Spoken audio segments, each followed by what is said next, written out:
Okay, shalom. Brilliant lesson ahead. Every journey leads inward. This is a statement from the Rebbe from Chabad.org, and it's regarding Parashah Lech Lecha, which is this week's Torah portion, and it's really talking about the middle path of truth. Okay, but sometimes that truth is very elusive, and we don't get it handed to us on a plate. I say this over and over again. We sometimes got to look at the error and the myth and the falsehood, the sheker, the lie, that surrounds us in order to determine what that truth actually is. And today it just so happens that when we're analysing this verse, it was pointing to that outward sheker that we sometimes got to go and have a look at. So we will be having a look at this concept of the sun god Ra, and much more closely at this whole concept of Zeus, and perhaps from understanding the error in these concepts that we find on the outside that are part of the humanity's history, we can discern what that inner path of truth is actually all about. It's very fascinating. This is unbelievable, wonderful Torah, the secrets of the Torah and the secret wisdom, and that we can apply to our own life. You know, it's all wonderful, interesting stuff. Let's go have a look. Okay, so shalom. We've got this verse from Genesis 12:1, and the Lord said to Abraham, "Go forth from your land and from your birthplace and from your father's house to the land that I will show you." So this phrase here, lech lecha, is actually go to yourself. That's how it's interpreted, and that's what the literal meaning it is. But however, in this context, it's usually translated as go forth from your land and from your birthplace. But this got this inner an inner meaning, and we're going to explore that further and further. The gematria in this lesson is unbelievable. When we get to looking at this whole concept of Zeus and the sun god Ra, and how that relates to what we actually believe in our faith systems, like what we find within Judaism and Christianity and Islam, and how that by looking at these different outside lies and falsehood, we can try and determine, well, what is it that we believe about our story that's not so truthful. Okay, so it can be very helpful. It can be a very helpful tool, and this portion, we want to ultimately get to that place, don't we, where we're on that inner path of truth, that inner middle path of truth. But we've got to employ lots of different tactics to get us there. It's the truth, as I've said many times in my teachings, is not handed to us on a plate. We get the lie, and we've got to reveal the truth from that lie. Okay. Let's go and have a look. This is fantastic to me. So, and the Lord said to Abraham, "Go to yourself," Genesis 12:1, comes to 650, 771, ordinarily 828 together. So straight away, massive connection. Yoshua ben Nun is the regular and ordinal of that, 657. I'm going to try and go as quick as I can because these numbers I've gone through a lot, but the concept that where we come to related to the whole concept of Zeus and the whole concept of the god, the sun god Ra, that's where it gets interesting. That's where we can learn some really valuable lessons that we can apply to each and every one of us lives in order to determine what is the middle path of truth. What is it for me to go to myself? Okay, so we'll fly through these numbers, but bearing in mind all this is extremely significant. Again, powerful stuff. All these come back. You know, all these come back because these are major concepts, are all interrelated. It's all like this glorious tapestry. You got to cling hold of it all. So Yod He Waw He is 26, Yisrael 541. Together they come to 567. 90 ordinal, 90 is Melech, king. Together they come to 657. So we've got that relation between. I mean, this is powerful stuff. These are powerful connections. Yoshua ben Nun is equivalent to Yod He Waw He and Yisrael, okay, and also this whole concept of going to yourself, you know, which is commanded by Yod He Waw He. So this is related to a portion of the Torah. The reason why I've put those two together is because there's a question asked in Proverbs: what is his name and what is the name of his son? And the Zohar answers, his name is Yod He Waw He, the name of his son is Yisrael. Okay, then it goes on to explain about Moshe, and this is really the whole concept of it's connected to it's connected to Tifereth, Yesod, and Malkuth. The the Aleph, basically. I don't want to get off track. We'll come back to it. Okay, so it's very important. Basically, we see from this number it's going to illuminate for us very, very key topics. That's what I wanted to drive home, really. So this whole concept of Yisrael, the whole 12 tribes of Yisrael, and 12 significant as well, and also the concept of Yodeh Waweh, and this is really the Father and the Son, the Father and the Son concept. So that will come up again, obviously, later. And then we've got this as well, Sod spelled out. So Sod is the inner secret dimension of the Torah, the hidden inner secret dimension of the Torah. And it's very much related, as the Vilna Gaon said, to the whole concept of Mashiach ben Yosef. That will come up also. So we can see that the secret meaning of the Torah is exactly the same as Yodeh Waweh plus Yisrael, the Father and the Son. Okay? The whole secret inner meaning is that dynamic between what is his name and what is the name of his son, who bears his name. Okay, so all powerful stuff, and who happens to be Melech, the king on earth who represents the king in heaven, Yodeh Waweh. Okay, so then we've got Moshe. This is a very, very powerful filling out of Moshe. Why? Because it comes to exactly 666. Okay, so we know that there's an unholy representation of that number, the mark of the beast, 666. For everything unholy, there's got to be a very powerful holy opposite. And we know from their Ezel that the second filling out is the absolute essence of a thing. So the absolute essence of Moshe is to be absolutely equal opposite the unholy beast. He is the counterpart, if you like, that helps to maintain that balance, that helps to maintain free choice until the time of final redemption. Okay, so we can see that whole concept, 171, is connected to the ordinal of, and the Lord said to Abraham, go to yourself. Okay. Yonah and Eliyahu, these are the square ordinals of Yonah and Eliyahu, come to 855. 855 is 5 times 7, 171, so big connection as well between the whole concept of Messiah, the different aspects of Messiah, the Mashiach ben Yosef, Moshe, Mashiach ben David. Yonah is primarily concerned with the revelation of Mashiach ben Yosef, the hidden inner dimension of the Torah. Eliyahu is primarily concerned with the revelation of Mashiach ben David. Okay, but together they're obviously connected to all this. These are the flows of prophecy that we need to attach to. These are the revelations, the revelation of Yonah, the revelation of Eliyahu, that we need to connect to in order to reveal the ultimate truth. Okay, the ultimate truth. It's all about truth. It's all about give truth to Yaakov. Yaakov represents heaven. The truth is the middle, the in between heaven and earth, the firmament, and then obviously that then connects to earth. Okay, but the big connection is the big connection between heaven and earth is connected to the concept of truth. Give truth to Yaakov. What truth? Od Yosef Chai. Yosef, Yesod, the firmament, the in between heaven and earth is still alive. Okay, we'll explore that in a little bit of detail later. And the overhanging excess in the curtains, the ordinal of that comes to 171. I recently did a teaching about this, and it was to do with the wisdom of the sages shall stink, and how this is connected to this particular verse in the Torah. It's all phenomenally hidden, secret stuff. I haven't got time to go through it in this lesson, but I will try to put a link. And where I do go over it in a previous lesson that I've very recently done actually. Okay, but this goes back to teaching when I first began my teaching based on this particular verse. It's highly, highly messianic. It reveals a lot about the concept of Mashiach.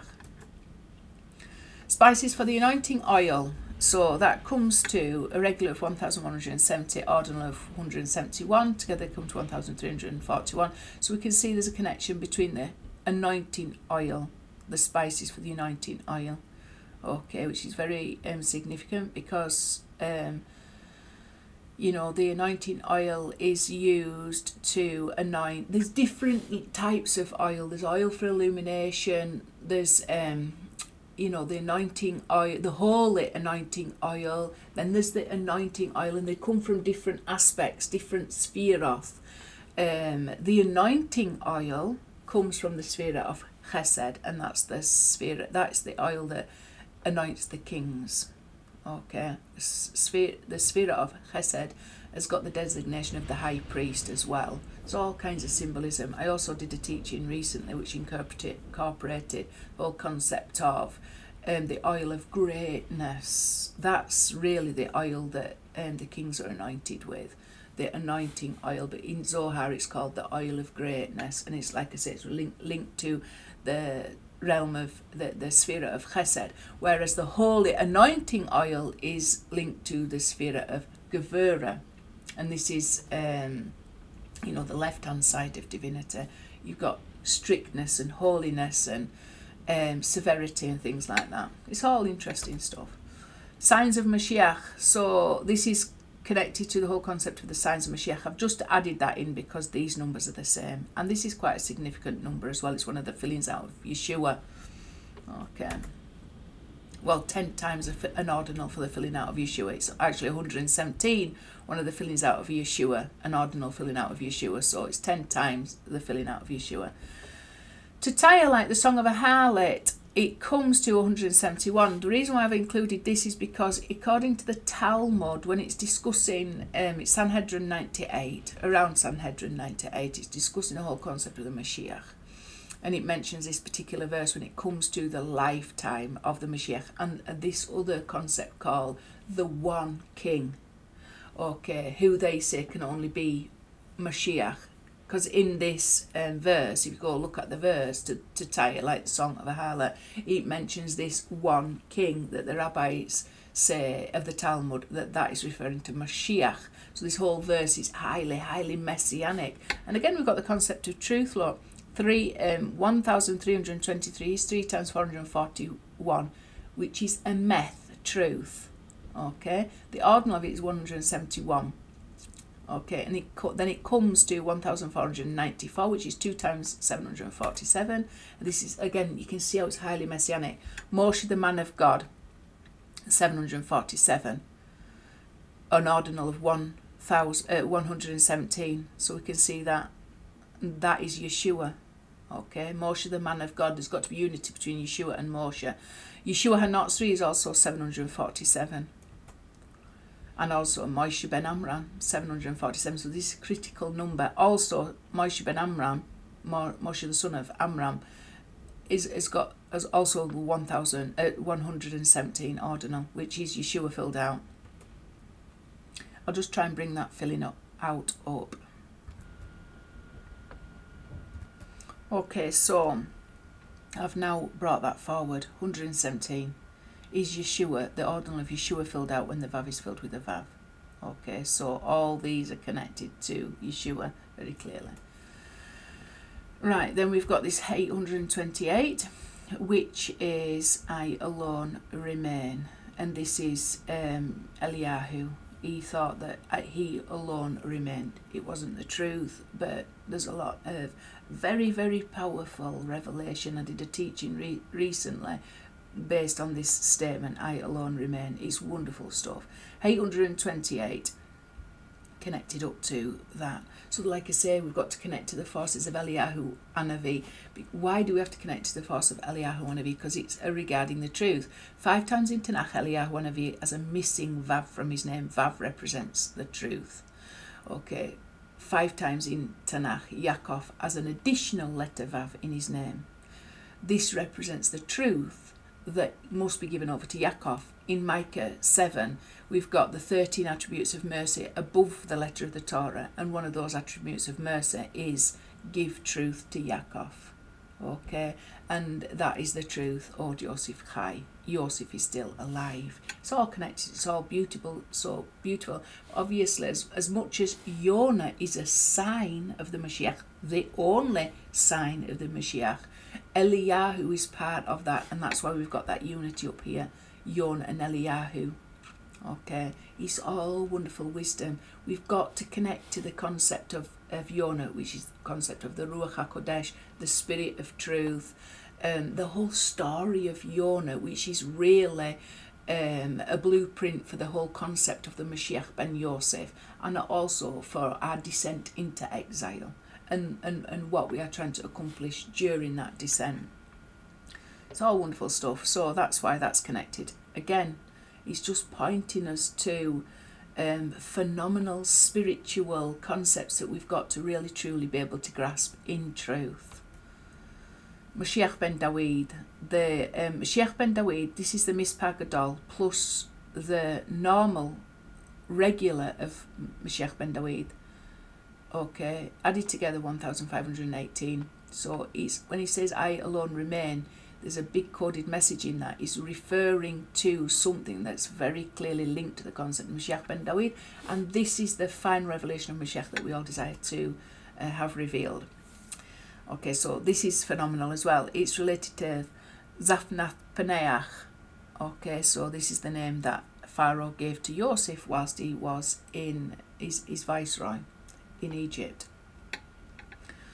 So what's that pointing us to then in this context? It's pointing us we're going to have to look beyond the veil of this exile and all the workings of on all the outward appearances, because obviously Zaphnath Paneach, he would have looked a lot like Pharaoh, he would have looked a lot like an Egyptian, but he wasn't. He was a Hebrew, and he was there with a specific mission from Yod-Heh-Wawe for an ultimate salvation.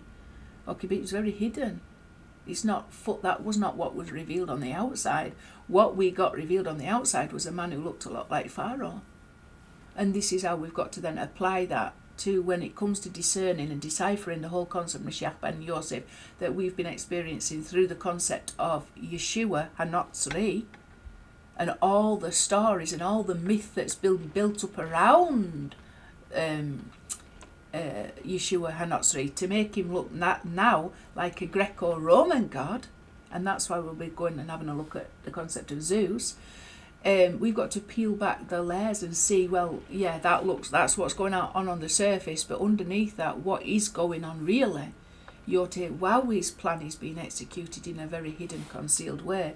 And so here, when it comes to going to yourself, sometimes we've got to peel back the layers and the facade, in order to reveal that inner path of truth. Well, it's necessary. It's necessary to connect to these and to try and understand what the truth is, given the fact that we have descended into exile and that truth is very much obscured in filthy outer garments that appear otherwise, that appear they're not the truth on the outside. That's what I'm basically saying. They're basically a lie. The problem is when we believe the outward appearance and call that the truth, we're in trouble then. We're never going to be able to fully go to ourselves. We're never going to fully walk the path of truth as long as we believe in that a lie is the truth. You've got to reveal that's hidden within, the hidden intention of Yod-Heh-Wawe ultimately. This is the whole concept of the leper king. Okay, so again, you've got an outward appearance. The king is a leper. The Mashiach is a leper, bandaging his wounds in one bandage at a time in the gates of Rome, according to the Talmud. Okay, so these three words are taken. They're all to describe the transformation of leprosy that then appears to be white. And then the Kohanim behold the leprosy, and then they declare, he is clean, the leper is clean. And there's three verses which begin one way and end another. The three verses that all start roughly the same way and all end the same way. Behold, the Kohen shall, look at the leprosy, and then it ends with the declaration, he is clean. So there's three verses in the Torah that begin one way, end that way, and in the middle they contain a word that refers to the leprosy being turned white. Okay, and these are the three words from those three verses. Add them up together. The square ordinal of one of them, this one here, the Lavan, comes to, it's this one here, Levanot comes to 828. So there's a connection, isn't there? Because Mashiach ben Yosef, he's not a leper as such, it's all coded messages, but they certainly treat like a leper. He's certainly cast outside the camp, and he's certainly treated as someone who's very unclean. Okay, we've got to deal with that reality. The way that Yosef, Mashiach ben Yosef, is treated by his Jewish brethren, he's very much cast out, he's very much rejected, he's very much considered extremely tameh, unclean. But he is in fact clean. He is in fact the Mashiach, and it all will be revealed. And sometimes we've got to go look at the verses of the Torah that contain the concept of the leprosy in order to reveal who the actual Mashiach is. And those verses of leprosy reveal only one thing, that Yeshua is a Mashiach, very clearly. I've gone on about this concept many times. And they believed in Hashem. So this is a declaration of faith from the children of Israel as they're coming out of Egypt. You know, they believed in Hashem. It's a very, very deep and profound statement, and it's really to do with them attaining a high level of prophecy and vision, so that they have perfected their faith in Yod-Heh-Waw-Heh. And then the only aspect of faith that they've left to perfect, because they've experienced everything they've experienced, is the resurrection of dead, to which they have not yet been been experienced or exposed to that revelation. So they've still got to have faith in the resurrection of the dead. I've talked about it before. I can't go over it in too much detail in this lesson, but as we can see, it's connected to that. So when we go to ourselves, we're talking about extremely high levels of perception of Yod-Heh-Waw-Heh and high levels of complete and total faith in Yod-Heh-Waw-Heh. That's how we manage to go to ourselves, and that's when we can access that middle path of truth that leads inwards. Okay. Right, go to yourself, Lech Lecha. We've already gone through this, haven't we? Right, these are the numbers that get really interesting. We're going to start to look at Zeus. I've highlighted this, and we're going to come back to the whole concept of Zeus. But first of all, let's go and have a look at some of the numbers. Which ones? This one, 377. Right, see your son is alive. This is what Eliyahu speaks to the woman.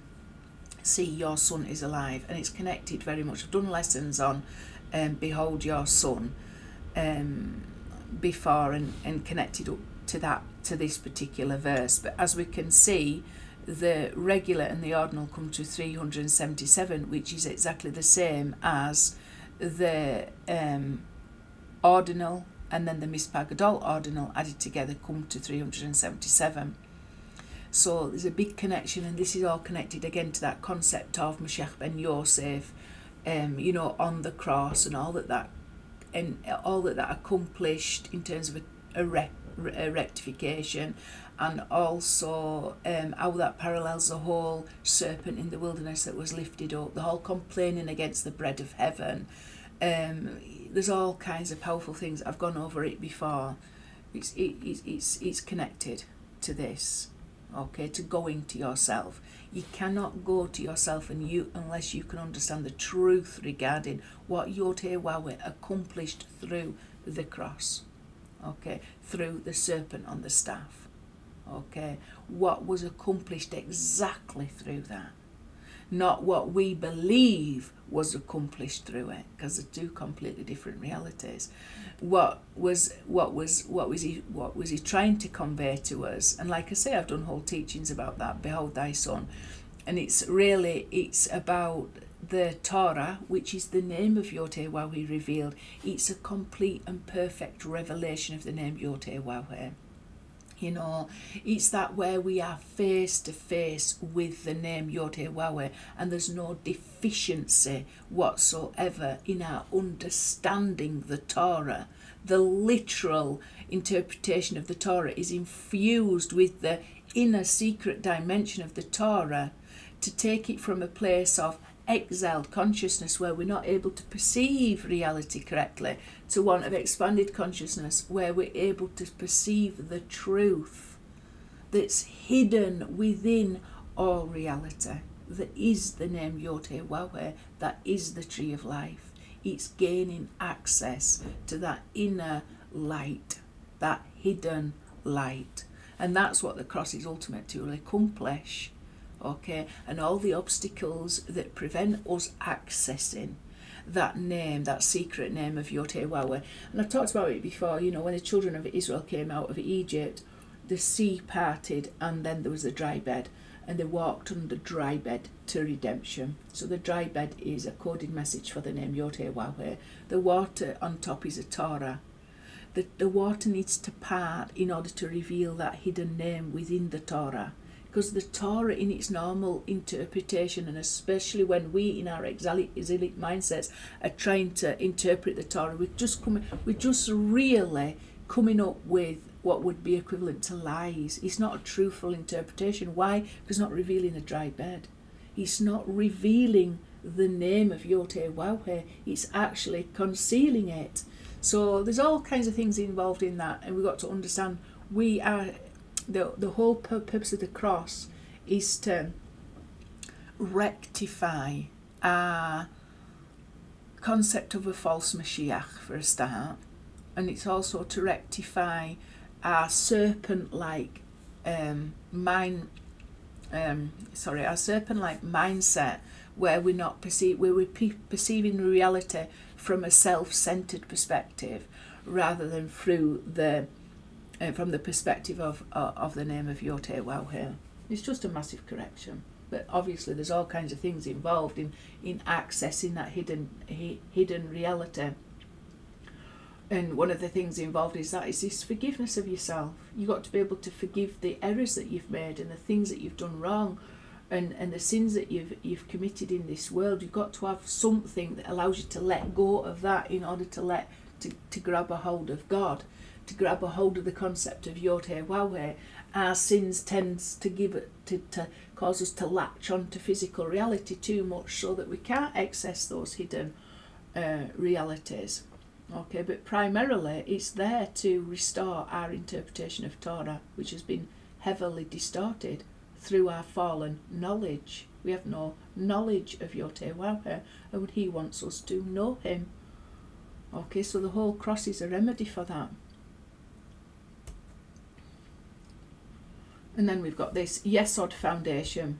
So that comes to 377.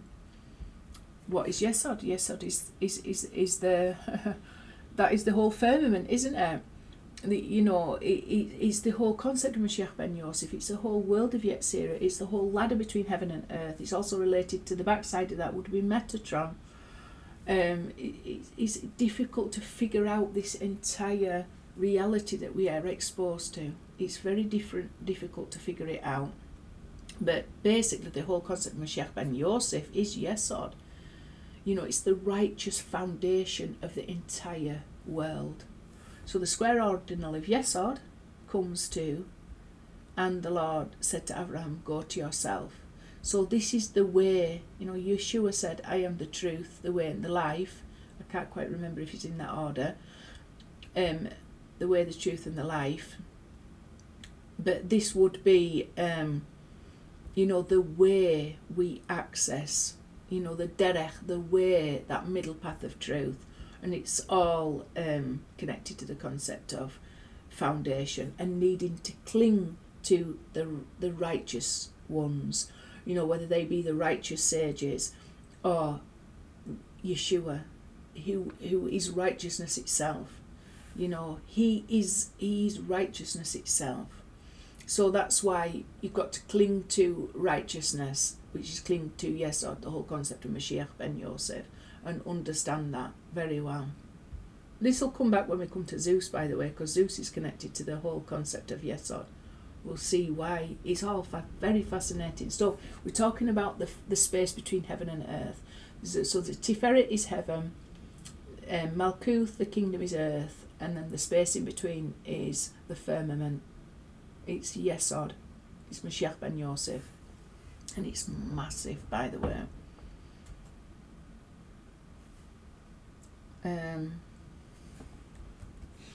Right, then we've got this, haven't we? it's just a powerful image of redemption. And behold, it had plucked an olive leaf in its mouth. So the Mispah Gadol of that 1,694 plus 191, very significant number, 191. Why?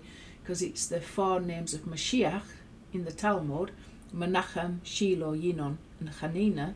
The ordinal of those come to 191. 4 times 191 comes to 764, which is the regular and ordinal of Yimach Shemo Zikro. Okay, so 643 and 121, I think it is, comes to 764. It's who is the Mashiach? Because those 4 names, Menachem, Shiloh, Yinon, Hanina, spell Mashiach. Who is the Mashiach then? The one who had his name erased and his memory. Okay. 377 is connected up to here. You've got to know the whole concept of why Yod-Heh-Waw-Heh erased the name of Mashiach ben Yosef for an ultimate salvation, disguised him, you know, as something other than the Mashiach, when in fact he was. And then we've got this powerful phenomena that we've got to face, haven't we? Amalek to the second filling. What does that mean to the second filling? Just as I said it for Moshe. Anything to the second filling is the absolute essence of a thing. So this is the absolute essence of Amalek, doubt. The greatest enemy of Bnei Israel, okay, the children of Israel, is doubt. And it's the cooling off as well. You know, it's that way you lose momentum, isn't it? So easy to do when you're outfaced by the sheker of life. You're outfaced by the enormity of the work that's to do to get us onto that middle path, to go to ourselves.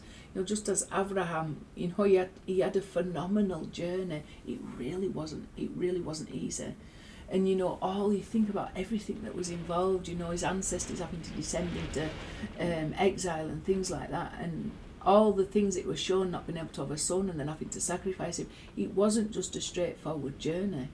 It was a very complicated journey, and at any moment you could have given up. You could have given up hope. At any moment on that journey, Amalek could have taken hold and defeated you and cooled you off. We'll just stay here. We've gone far enough. You know, we've gone far enough. Well, you haven't actually gone to yourself. You know, but you got to follow it through to the end. We haven't got to the end yet.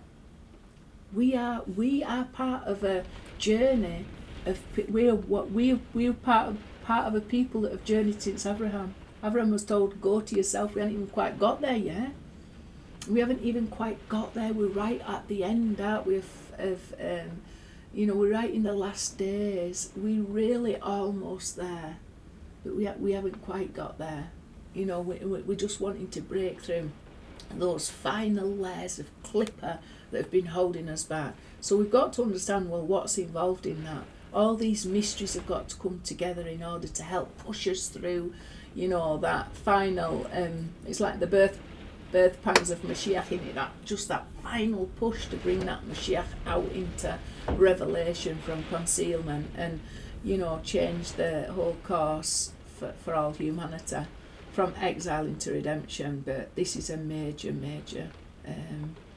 battle that we've got to win. Going back to Joshua ben Nun, you know, we've got to have a spirit of Joshua ben Nun, who was down in the valley below whilst Moshe is up, you know, on the mountain above, helping secure a victory for the people of Israel, the children of Israel. 377, so all connected. You want to go to yourself, you're going to have to overcome layers of Amalek. You're going to have to overcome Amalek when to the absolute essence of Amalek, not just your little doubts. We're talking fundamental flaws and cracks that are going to expose. The terrifying levels of doubt that you want to run from.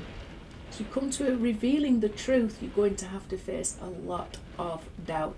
When you're going to reveal the truth, Od Yosef Chai, you're going to have to face a lot of doubt. Okay, there's no way to get through to that truth without defeating Amalek. So go to yourself, you've got a battle on there. But look how through time, you know, we say like we just picked up the baton and run, you know, but we are coming like this has been a long relay race. There's a lot of people who've taken hold of that baton and gone forward. There's some people that have dropped it. You know, we've got to appreciate they faced these fears too. You know, they went through their own transformation, their own desire and yearning to seek the truth, and we just picked up the baton from them. They ran their course and we picked up that baton, and now it's our turn. And we've got all the fears and doubts that they too experience, but we just have to get and pass the baton on. You know, and eventually we'll all finish the race and we'll all be winners. We're not individually. We get to the end and we get to ourselves. We all get to ourselves. All that went before us, when we finally get to ourselves and we get over that finishing line, all they that went, we win the race together. We all win. It's not the one that crosses the line, because we just picked up the baton from the one that went before us. This is a long race, and a lot of obstacles along the way. You know, like them people that are jumping over the obstacles on the racetrack. You know, they're leaping over, aren't they? It's just a little bit like that. I just don't want to trip up along the way. But even if we do, we have to pick ourselves back up. Right, so this next one then, the hidden light filled. So this is hidden light, or ha-ganus. Right, so it's to the first filling. I was thinking it's to the second filling. So it's got an ordinal of 206, which is exactly the same as the ordinal, the Mispagadol ordinal for this. Okay, so again, we're wanting the hidden light. What is the hidden light? The name Yod-Heh-Wah-Weh. We're wanting to reveal that reality. We're wanting that reality to burst through all the layers of sheker and concealment that prevent us from accessing it. You know, that light that's hidden, like the soul that we are hidden within all the layers of our lives. You know, that sometimes it's hard to even attach to your own soul in this world, because you're confounded by all the nonsense that you've got to deal with every day. You know, just the everyday mundane stuff that we've got to deal with. You don't exactly feel connected to your soul through all that, but we know inside there's something driving us forward. We've got to always remember that, and we've got to find time to connect to that. So the Jewish people do that 3 times a day, don't they? Through the prayers. It's stepping outside of the mundane cycle of life and into that sacred space. What is that? It's allowing your soul to connect to this hidden light. This is the name Yod-Heh-Wah-Weh, to serve him, to disconnect from material reality and enter into spiritual reality. For your hidden light to connect to the hidden light in this universe. It's all wonderful stuff, but as we can see, you want to go to yourself, you're going to have to go through that kind of connect. You're going to have to connect to the hidden light in this world and stay connected to it. Stay in regular communication to that soul within. Your soul, soul to soul, face to face, to the name Yod-Heh-Wah-Weh. And you've got to have some structure involved in that, and some continuity involved in that. It can't just be sporadic. It can't be just as and when the demands of my normal life permit me to engage in you know, the extraordinary dimension to our life, or our soul dimension to life. We've got to have consistency. That's what I'm saying. You want to go to yourself regularly. You know, go to that, connect to that hidden light regularly, you know, because if not, you're going to be overwhelmed. The mundanity of life will overwhelm you, God forbid. Right, so then we've got this phenomena. Im shemesh v'lifnei yereach, with the sun and before the moon. So this is part of Psalm 72. With the sun, im shemesh. So we get this number from the regular, plus the Mispagadol comes to 2060, which is 10 times this. So you want to go to yourself, you're going to have to understand this what it is to be with the sun. Because when I said with the sun and before the moon, the initial letters of the end letters of Im Shemesh were Lifnei Yereach, with Mashiach, the spell, have I got that right? Im Shemesh with Lifnei Yereach. It's the letters Mem, Shin, Yud, Chet are the end letters. Yes, that's right. Lifnei Yud Reach Chet. So the end letters of those words Im Shemesh Lifnei Yereach spells out Mashiach in order, in the correct flow of the Hebrew, i.e. from right to left. Mem, Shin, Yod, Chet, Mashiach. Right? It's the only place in Tanakh where it occurs at the end of the letters in order, in the flow of the text from right to left. Okay? The initial letters of those 4 words are Ayin, Shemeh, Ayin, Shin, Yod and Vav. They're the initial letters, the beginning letters, and they spell Yeshua. So who is the Mashiach? Yeshua. Okay, so we're connecting to that phenomena. Visionary Roeh 206, 26 ordinal, which is exactly the same as Yod Heh Waw Heh. A revisionary is there to reveal the name Yod Heh Waw Heh. Ye or let there be light. What light? The sages say it's the hidden light that has been hidden for the righteous since the beginning of creation. Okay, so we want there to be light. Ye or, why he or, let there be light, and there was light. So ye or comes to 232. It's all wonderful stuff. This is Sereach, as it's spelt in the Zohar. Now we're getting to an interesting number now, because we're going to start looking at Zeus soon. So this is Serach spelt in the Zohar, and as you can see, it's spelt exactly the same as the overhanging excess of the curtains. I've recently gone over that, and I've gone over it, the concept of this many times in previous lessons, so I'm not going to go over it there.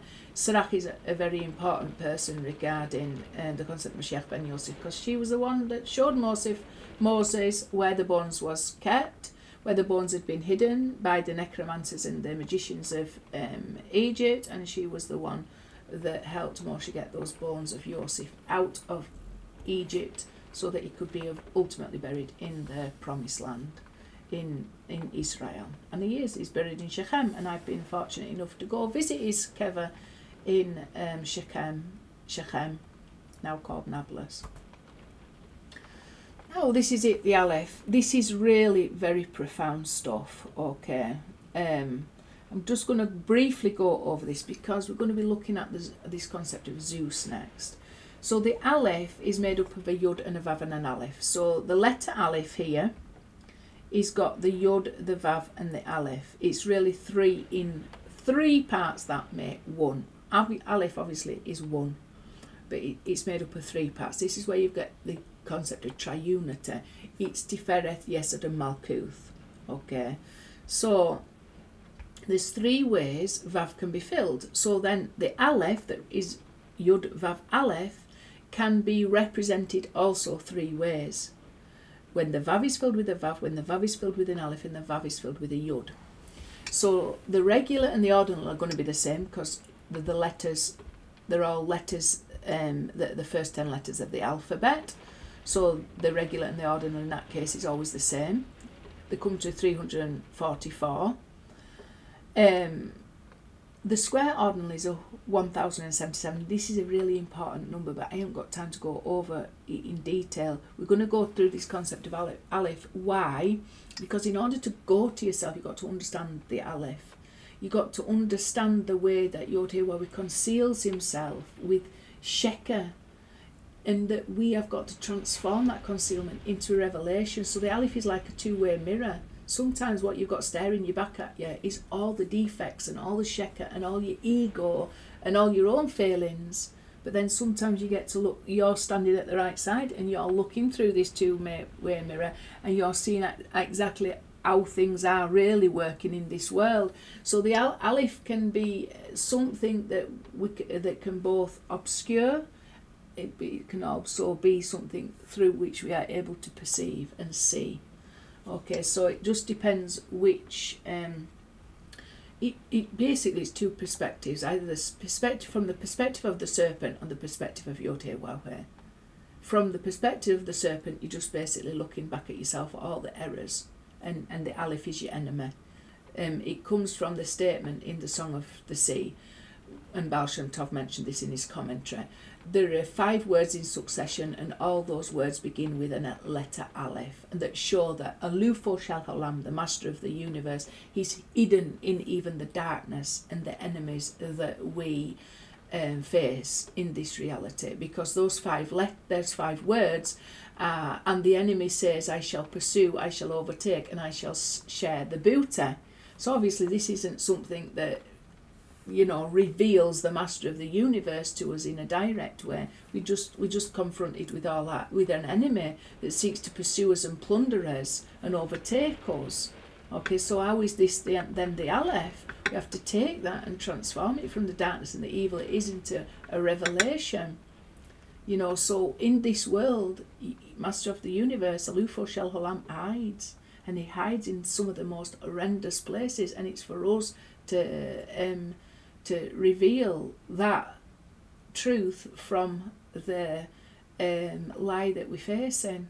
So the Aleph can be a two-way mirror. It can literally, we're just staring back at ourselves, all our defects, but then it can be, a massive, powerful way to reveal the name Yod-Heh-Waw-Heh. We can, from the Aleph, we can perceive the name Yod-Heh-Waw-Heh. It's all very mystical stuff. I've talked about this quite a lot. So the square ordinal of these comes to 1077, which is 3 times Satan, and it's 3 times Moshiach plus a Kalel. So Satan is 359. Satan, 359. Moshiach is 358. So Moshiach plus a Kalel, which is this Aleph, the whole concept of the Kalel comes in because we're always allowed to add an Aleph to any of the numbers, because Alufo Shel Olam, master of the universe, is present in absolutely everything. So we can always add the Aleph that represents him to everything. And also it's based on when they say, may Yod-Heh-Waw-Heh make you like Ephraim and Manasseh, and that's parallel to Shimon and Levi. But the gematria is one difference. So from that, the sages determine that when it says, Yod-Heh-Waw-Heh shall make you like Ephraim and Manasseh, there's one difference. Just let me find this out. Okay, right. This is where I just made a slight mistake here. It says, and now as for your 2 sons who were born to you in the land of Egypt, until I came to you to the land of Egypt, they are mine. Ephraim and Manasseh shall be mine, like Reuben and Simeon, Shimon. Okay, so the Kalel comes in from Ephraim Manasseh, Ephraim and Manasseh shall be mine, like Reuben and Shimon. Okay, so the gematria for Ephraim Manasseh is 732. And the gematria for Reuben and Shimon is 731.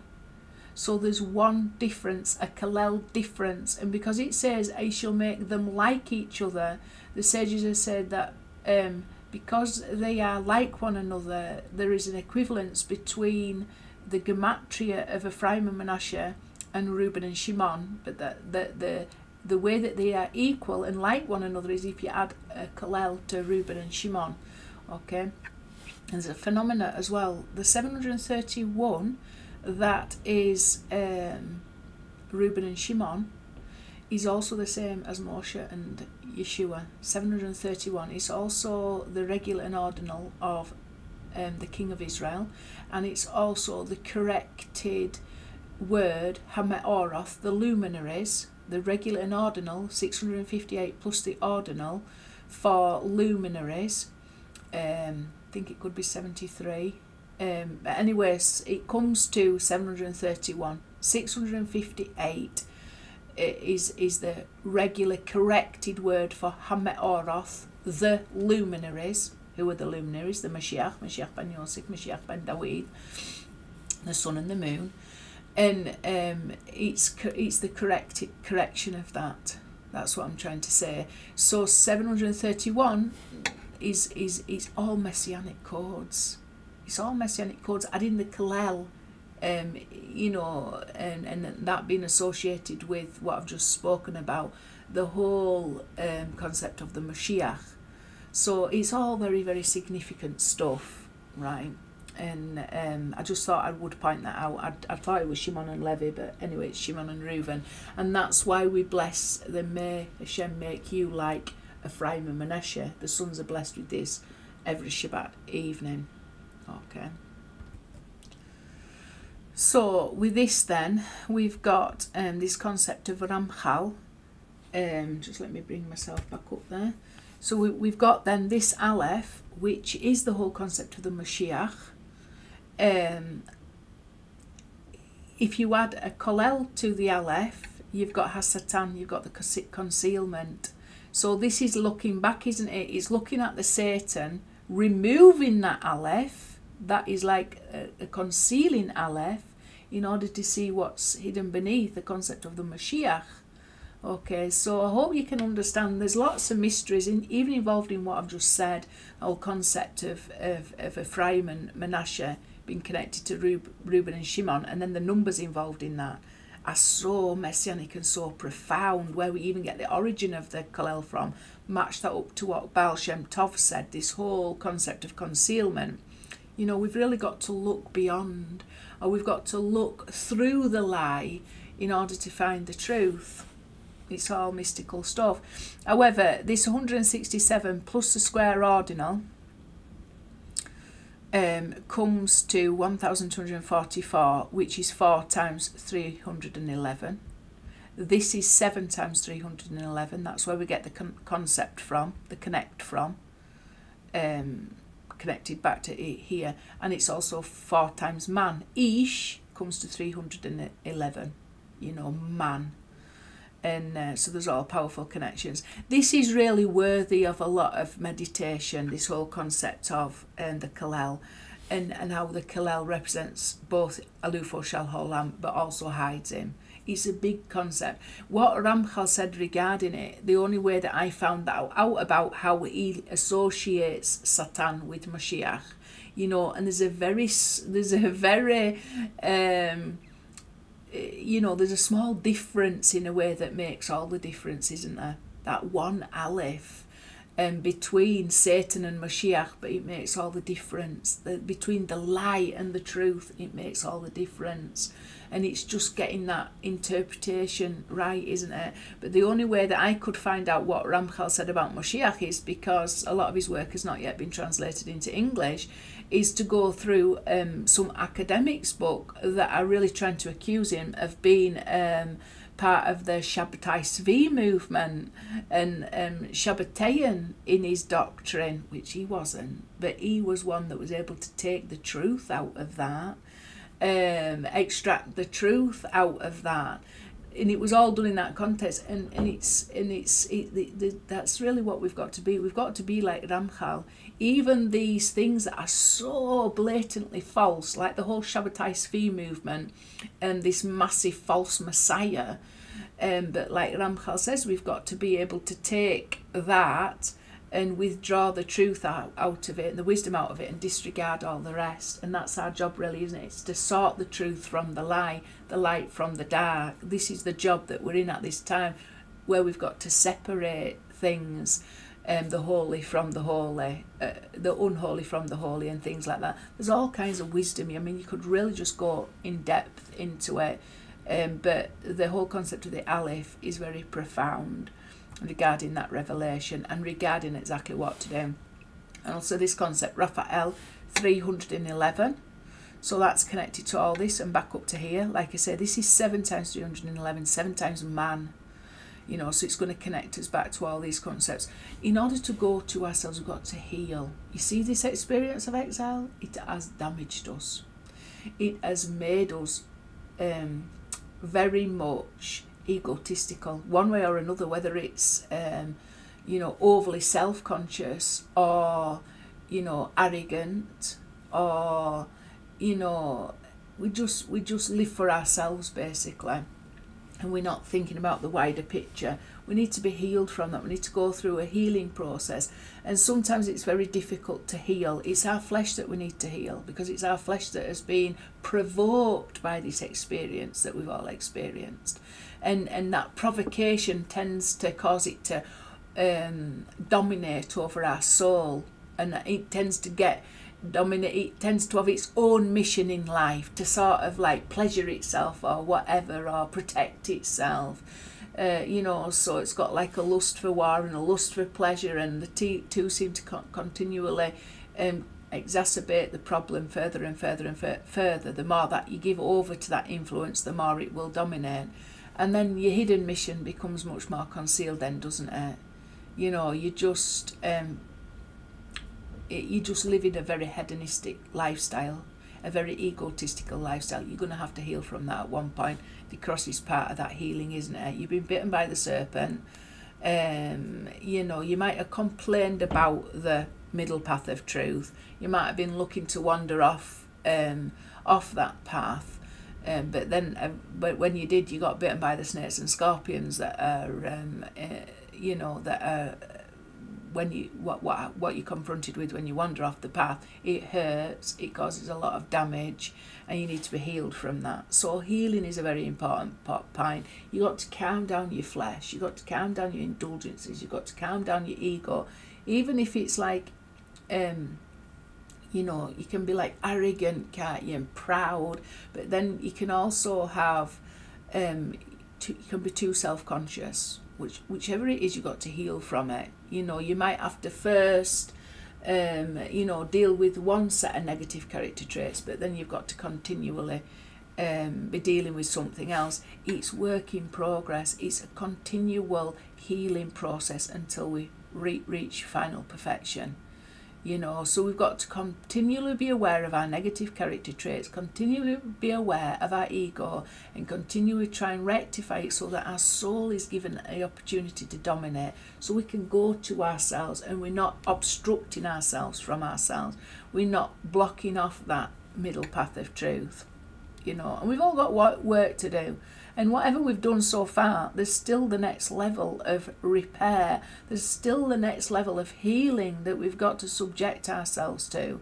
And not always easy to go through a healing process. It can be like an operation. It's painful sometimes. Rectification can be painful. Healing can actually be painful. It's not easy to change. It's not easy to go through a healing process, because like I say, it can literally be a form of surgery. It can feel painful, until, you know, you've gone through the complete healing process and fully healed from it. So it's a challenge for us. But if you aren't prepared to at least go through that healing process, you're not going to be able to go to yourself. This problem that you've got, this unrectified problem, this sickness, this illness, that you've got some remedy there with the cross as well, and all that represents. This sickness that you've got is going to dominate over your soul. And that's what you're trying to rectify. You're trying to get yourself to a place where you're healed, so that your soul has no obstacles, so that you are not dominated by the sickness and the illness in your life, but that you are dominated by your health and your vigour and the reality of your soul, as opposed to your external realities that can take control, your flesh realities. You know, there's a lot of sickness involved in that, and it's a journey. Right, so Zeus, we're on to the Greek god now. This is what I find interesting. So as you can see, Zeus is square ordinal of Zeus is 331. And why is this so interesting? Because there are parallels between Zeus and Jesus. It's as simple as that. We're going to go look at that now. And unless you want to hide away and not confront this reality and not have a true answer for it, and if you haven't got a true answer for it, that means you believe in a lie. Then you're going to have problems. You're going to have a lack of faith. You've got to be able to confront the fact that there are a lot of parallels between Zeus and the concept of Yeshua. Why is that so? And what can we actually learn from it? And why did Yod-Heh-Waw-Heh orchestrate it so that it would be so? Let's go and have a look at this concept of Zeus first, and then we'll pull up some other 311 stuff. Okay, so this is Zeus, and basically, who is Zeus? Zeus is a Greek god. He's one of the 12 Olympians, so straight away you've got some parallel between that and, the 12 apostles and things like that. But it says here, Zeus is the sky and thunder god in ancient Greek. Okay, so I ain't going to go into details regarding who and what Zeus is. But I can tell you the concept of Mashiach ben Yosef is the sky. He is considered the firmament. The Yesod is the space, if you like, in between heaven and earth. And so there is some parallels between this whole concept of what the Greeks perceived this god Zeus to be, and then parallels between that and Yeshua. Okay, not only that, it says here, look, Zeus is the sky and thunder god in ancient Greek religion, and who rules as king of the gods of Mount Olympus. His name is cognate with the first element of his Roman equivalent, Jupiter. So Jupiter is also Zeus, if you like. And Jupiter in Hebrew, like the planet, is obviously named after the planet Jupiter. The planet Jupiter is also, in Hebrew, it's called Tzedek. In fact, we've got the Jupiter star now shining. Is the brightest and closest it's been in cycles of 70 years, and it's out in the sky every night, shining really, really bright at the moment. So I suggest anybody who's got an opportunity to get a clear night, go out and you'll notice straight away there'll be one bright star shining brighter than everything else in the sky. That's Jupiter. In Hebrew, it's called Tzedek, and Tzedek is the foundation of the world, the righteous foundation of the world, which is Yesod. Okay, so there again we've got another connection between Zeus, the firmament, and Yesod, the righteous foundation of the world. And obviously Yeshua, Mashiach ben Yosef, is the righteous foundation of the world, along with all the other righteous. Okay, so we have got this connection between Tzedek, Zeus and Jesus, because he's Mashiach ben Yosef, which is the spirit of Yesod, and then the whole concept of Metatron's connected to that. It's all really powerful stuff. So why have we got this then that is so like our own beliefs, and what can we learn from that? And then there's all. I'm not going to go through any of this. It is a complex phenomena. I'll go over this more when I go over the Eye of Ra, because from that perspective you can see it even more clearly. So for some reason there's a lot of parallels between the concept of Zeus and some people actually believe it's just Jesus is Zeus. He just replaced the whole concept of Zeus, and in some ways he did. When the whole concept of Mashiach ben Yosef descended into Rome, he really was transformed into Zeus in a way. So the reason why he was accepted in the first place is because he was so like the gods that they already believed. Zeus and Jupiter, the Roman equivalent Jupiter. He was so like these gods that he was able to be received by people who were pagan, and had all these beliefs. And it was engineered that way. Why do we know? Because the Torah makes it clear that this is what happened. Why was Joseph received in the way that he was received? Because the gods of the Egyptians at that time were Osiris and Isis. You know, these were part of the main gods of Egypt. Now, Osiris was Isis's husband, and he was murdered by his own brother, cut into parts and scattered all around Egypt. Isis and her sister went and found all the parts, but there's one part missing, the male phallus. What does the male phallus symbolise? Yesod, the male. Yesod is symbolised by the male phallus. So again, we've got all these connections. Okay, so Osiris, and then she had to make something that represented the male phallus, the missing part of her husband, who was also a brother, that she couldn't find after the other brother had murdered him and chopped him into pieces. So that's where the whole concept of the Egyptian obelisk comes from. These big, you know, pointy things that you see in cemeteries and all over the world. And this is all connected to the concept of Osiris and Isis. But that represents Yesod, foundation of the world.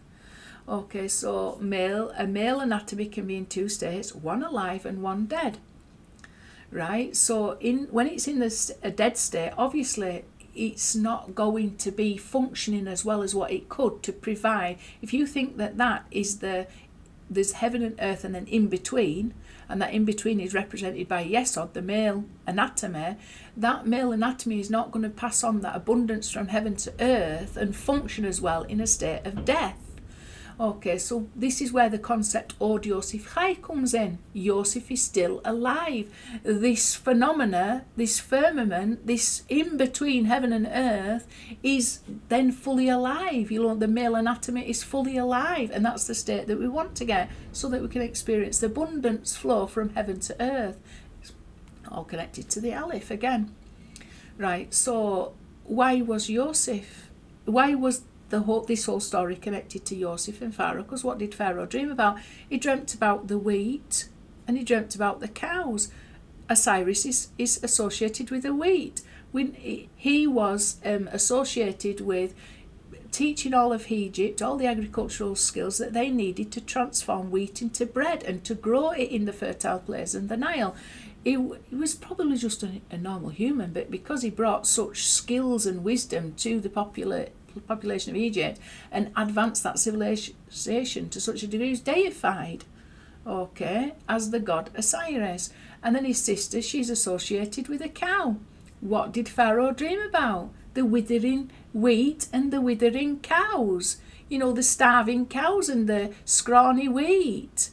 And this is their gods that they're talking about. Osiris is represented by the wheat, and even you know, when you bury people in Egypt and mummify them and put them in tombs, you can find these effigies of Osiris in there, and the effigy is like cut out, and all the wheat seeds are poured onto the effigy, so the wheat grows in the shape of Osiris.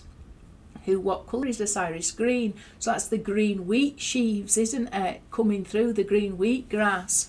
It's all connected and it's all bizarre. So when he's interpreting the dream favourably, you know, why were Pharaoh so panicked when he's seeing the thin wheat and the thin cows? Because these represent the wisdom of Egypt, these gods. These represent the wisdom of Egypt. He's saying something's not right about this dream, because we started off all plump and lovely, and then we get into this situation where we're all withered and scrawny. What does this mean? Because the wheat and the cows represent my gods and my wisdom. So what? That's why the Pharaoh was so panicked. So why did Joseph fit in then? Because he gave good interpretation. He fit in with their belief system at that time, because suddenly you've got a man who's collecting in all the wheat and coming up with strategies, just like Osiris came up with strategies to help advance the Egyptian civilization at that time. And he displayed wisdom. This is why the Pharaoh's talking about who can be more wise.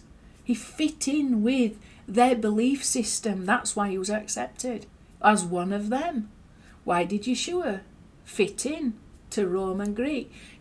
Yod-Heh-Wah decided for Joseph to descend into Egypt, to that exile. And Joseph was like Osiris. He was like an incarnation of Osiris in Pharaoh's eyes. That's why he was made second in charge. Because Pharaoh sees himself as the god of Ra, So that's why he was accepted, because Pharaoh could see his own gods in Joseph, because really he was the holy equivalent to the unholy Osiris. But they couldn't accept what was unholy. They had to dress up the holy in their unholiness. And exactly the same as what's happened with Yeshua. He descended into he descended into Rome, into Greco-Roman mindset. And he became like Zeus in their eyes. They accepted him readily because Yod-Heh-Wah had already tilled the soil. They tilled the soil to receive the seed. And then they was able to receive the seed there, but it was all on their terms. It was all dressed up. It's all in disguise. And likewise Yeshua, the truth about Mashiach ben Yosef, got dressed up like Zeus, got dressed up like Jupiter, the gods that they already believed in, and some of that myth got attached to him, just as Yosef Zaphanath Paneach, we had that number earlier, just as that got attached to Yosef. And he got dressed up as Pharaoh, so even his brothers couldn't even recognise him. So too what we've got with Yeshua. It's all part of the package. We've got to take what we've got, how it's been dressed up, to reveal the truth. And there's all kinds of, we can see then, if you go through it and you read some of it, I hope you're with me with this. I hope you understand that what we see on the outside is only Torah.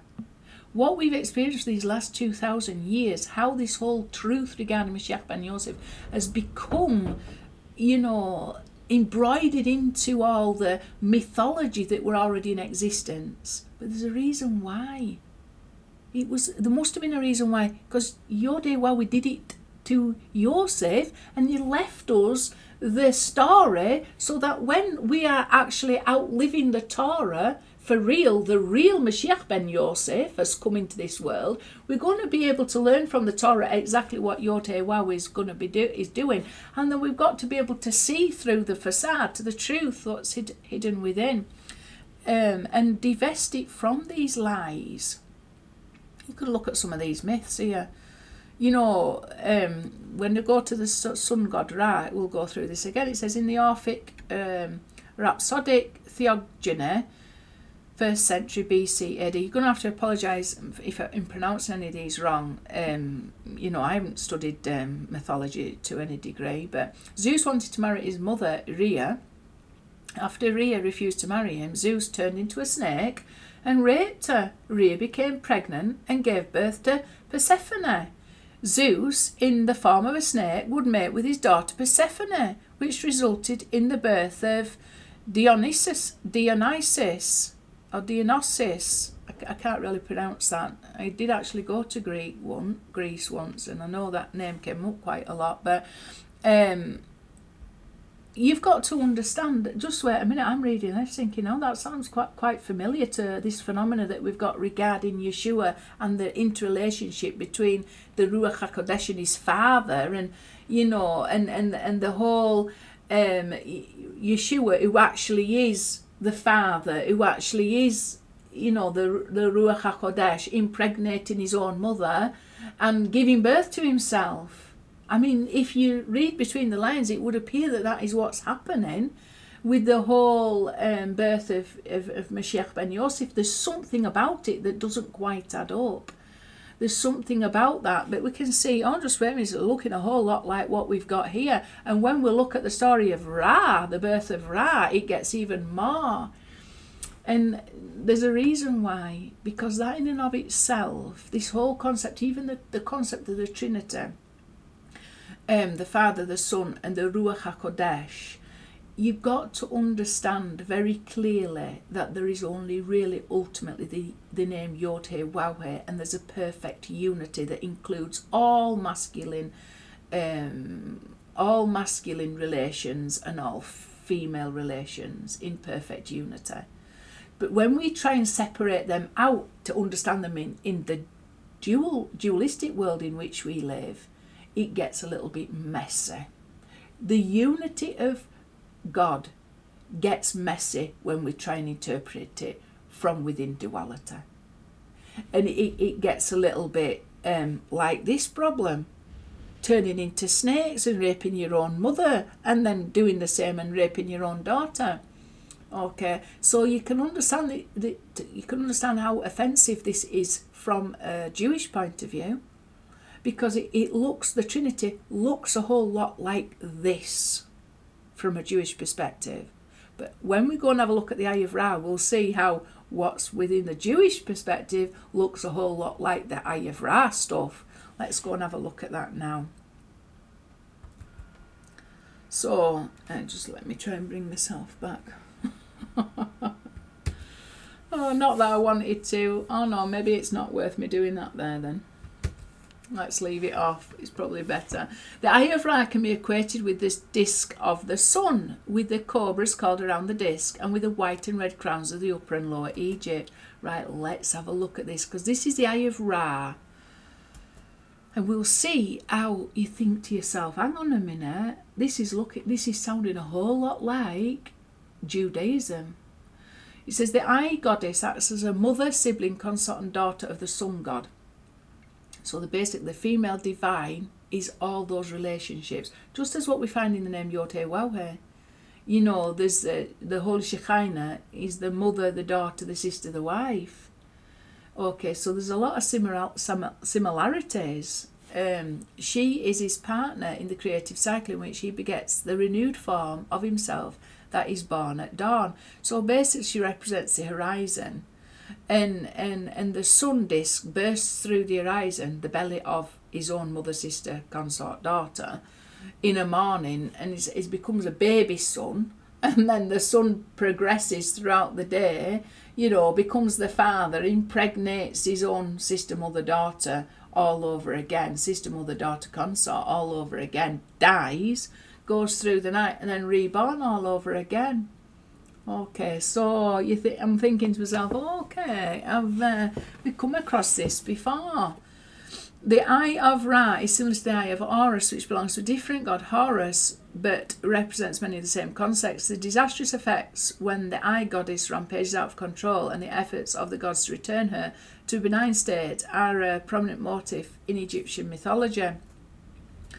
Okay, so we think that's unusual, and we can see when we're looking at that, we can think, oh, that's just mythology, and that's nothing like what we believe.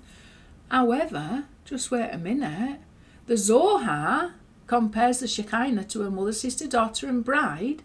The Kabbalists also associate Shekinah with the clouds of glory which guided the Israelites during their wandering in the desert and the pillars of fire that warmed them at night. In this telling, Shekinah is a protective maternal presence on the Israelites' journey from slavery to freedom. So, just wait a minute. The Holy Shekinah is two. All these relationships of the Eye God is what she is to Yod-Heh-Waw-Heh. Okay. And you can find that talking about the Divine Feminine in Kabbalah on that particular website. However, when you look,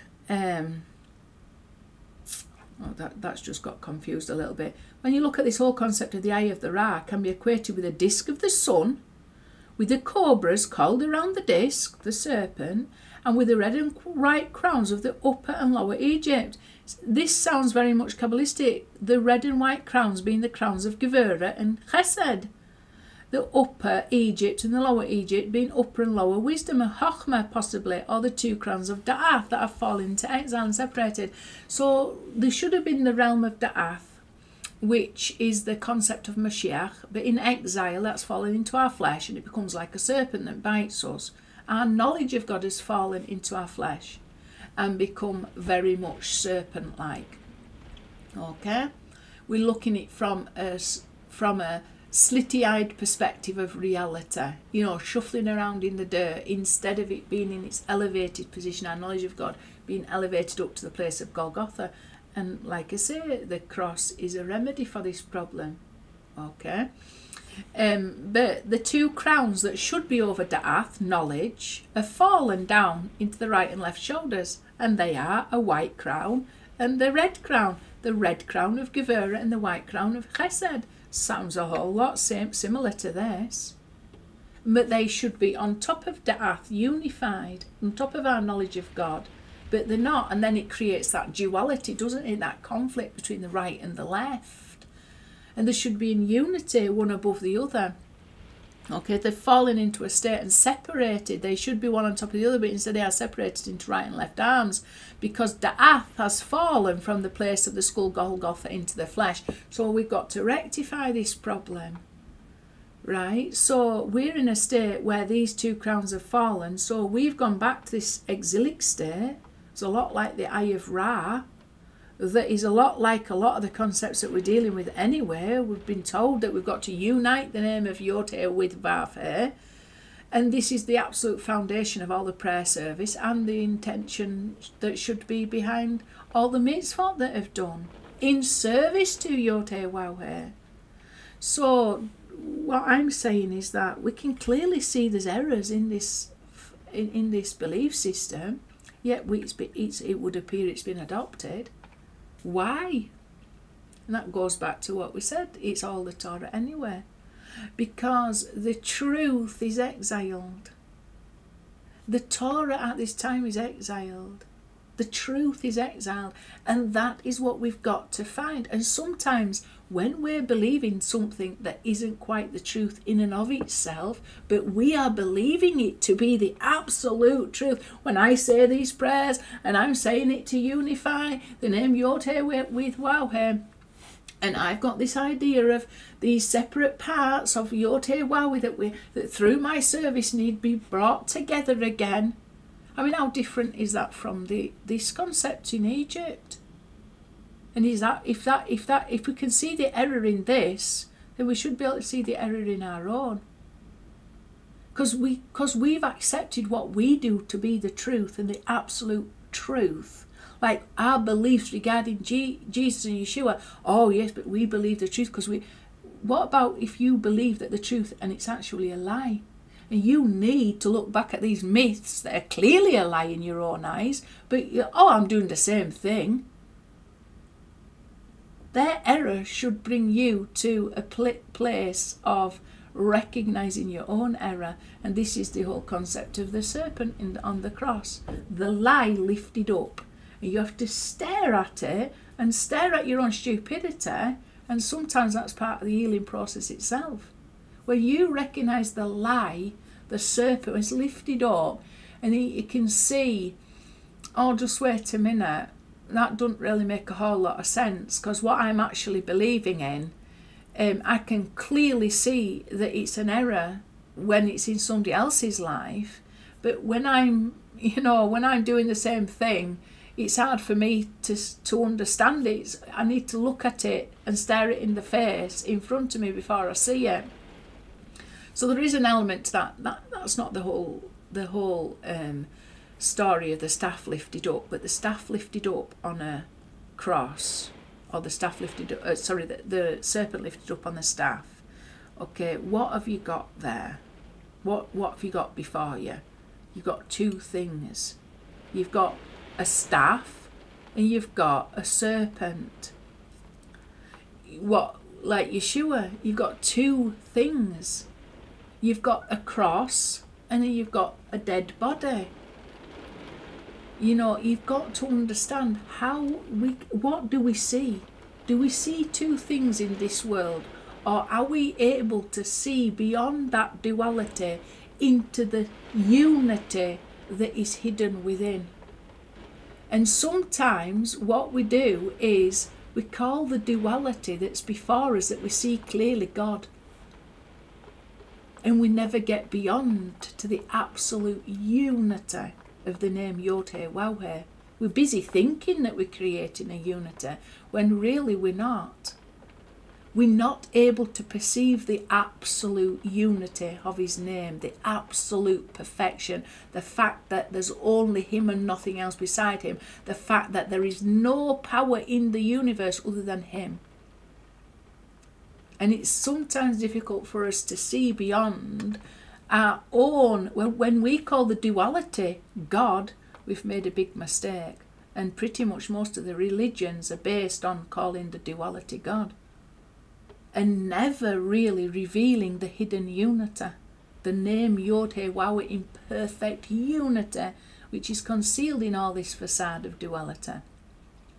And it's not till we start to look at these other religions and the similarity of beliefs to our own that we expose that error of duality, that we realize, just wait a minute, we have not penetrated the veil to see what's hidden beyond. We have called the veil God.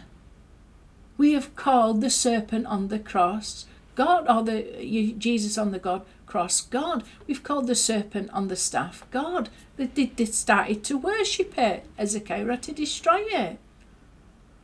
So we've got to be very careful, because there are two things involved in that. And yet we seek to serve the unity of his name, Yod-Heh-Waw, and to reveal that unity through the duality, not to call the duality the unity, which is not. We can't call that's duality God. So it's using all these to get to that hidden reality, the name Yod-Heh-Waw. That's the middle path of truth. That is when we go to ourselves.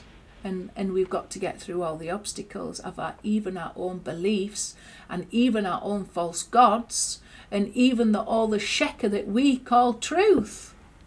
And sometimes you've got to look at the world around us and all the sheker that's around us to figure out exactly what that truth is. Okay, let's go back. Okay, so Zeus, square ordinal 310. I hope I didn't have that covered up last time. Daughters of Lot. Mashiach is found in Sodom, refers to the daughters of Lot. This is what you'll see in part of Zohar. Right, I'm going to go through this quickly. It's 1555, which is a multiple of 311. Okay, obviously, and also the square ordinal is 981, which is 3 times 327. 327 is the ordinal of Mashiach ben Yosef, Mashiach ben Dawid, and Mashiach ben Ephraim. Yosef plus Serach. Okay, they unite together and help revive their father, or give birth to the father Yaakov, the grandfather of Serach and the father of Yosef. Okay, if we add up, these are the square ordinals, it comes to 1555, connected back to all this. So these are the power to overcome these. Okay, Nachash, serpent, unholy opposite this, and that was, you can see, 5 times 311, 5 times man. So the unholy opposite. Okay, we've got to be very aware of that. We've got to go to this unity. Serach, who found the bones of Yosef, with Moshe. It's very important to connect to that concept. Okay, and it's related to, like I say, the whole concept of the daughters of Lot who gave birth to Mashiach. But we've got this powerful enemy, this delusion, this sheker, this falsehood. You know, just like Yosef was dressed up as Pharaoh. He would have even been buried. He would have even been buried in a casket. You know, like it says he was buried in a metal casket. It would have looked like the Pharaoh's caskets that you see. You know, it would have looked. I'm pretty sure it would have looked like that. Everything about it would have been in disguise. And like I say, this is a powerful force of delusion, because this is to the second filling, and to the second filling is the absolute essence of a thing. So the absolute essence of the serpent is overcome by the unity of Yosef and Serach. And it says in the book, the Hebrew letters, that Serach, it's as if Serach and Yosef married each other. Serach represents the He, Yosef represents the Vav. So the Vav and the He united together to give birth to Yaakov, Tifereth. Okay, so that's the bottom. You know, I said the Aleph is 3 parts. The top part is represented, you know, Tifereth. Then you've got Yesod, and then you've got Malkuth. So this would be Yesod and Malkuth reviving together to, marrying together to almost give birth to Yaakov the father, to bring him from a state of mourning and grief to a state of, when he's filled full of the Ruach HaKodesh again, and he's been enlivened, so that we can enjoy that abundance from heaven. Yaakov represents heaven, all the way down through Yosef, which represents the firmament in between, and then to fill up Sarach, who represents the Malkuth, the earth, the kingdom on earth as it is in heaven. Okay, it's all beautiful, wonderful stuff. Mount Ephraim, so we talked about Mount Ephraim. This is one of the appellations of Mashiach ben Yosef in the Kol Hator, according to Vilna Gaon, 612, which is 2 times 311. King Mashiach is 933, 3 times 311. So obviously we can make connections that. One portion, this is the extra portion given to Yosef, Shechem Achad, it's where he's buried, Shechem, 933, all connected up.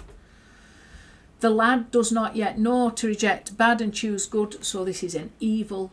Opposite Yosef, this is a state what's called Metatron, who's called the lad, the Na'ar. Why? Because he is a youth compared to the other angels, because he was first a human and then he became an angel.